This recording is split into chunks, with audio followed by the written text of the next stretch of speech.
And do you see any connecting strands between your work on Old Yiddish and your research into in Bad Chonim? Of course, of course. It's of course, as you know, it's a very conservative culture. So they kept they keep a lot of old tradition. Also, the language is very similar to the, for example, the ethical poetry from the, let's say, 17th, 18th century. It's absolutely fascinating, the way they keep the same tradition, the same language, the same from, let's say, 7th, 18th century to nowadays.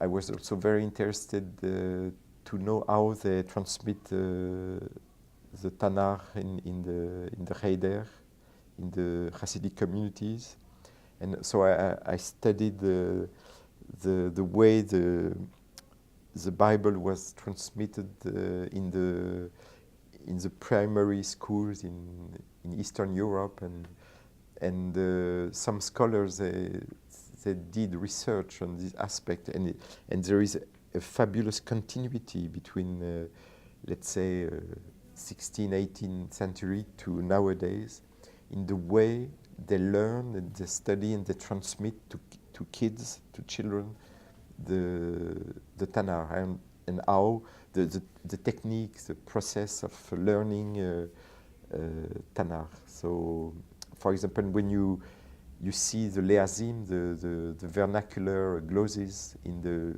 medieval time, and also the printed edition in the 16th and 17th century, and some scholars they recorded the school in Mea Shearim, and it's incredible. You see the continuity between the older tradition and the nowadays tradition. So it's absolutely fascinating.